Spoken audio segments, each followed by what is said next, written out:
எங்கள் வீட்டு கொல்லையில் உள்ள ஒட்டு மாங்காய் இது. இதை கிளிமுக்கு மாங்கான்னு சொல்லுவாங்க. இந்த வருஷம் தான் முத எங்கள் வீட்டில் காய்ச்சிருக்குது.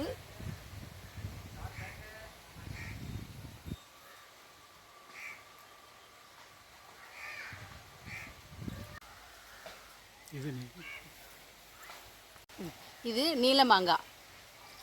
நல்லா சாம்பை பூத்துருக்கு பாருங்கள். இது இனிமேல் பறித்து பழுக்க வைக்கலாம். இது எங்கள் சின்ன குட்டி.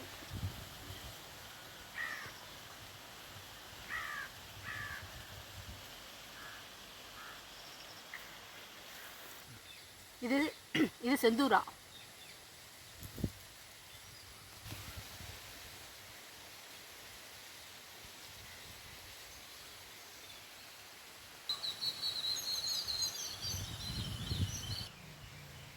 பப்பாளி பழம் பழுத்துருக்குது. இதையும் பறிச்சுக்குவோம். 2 பழம்.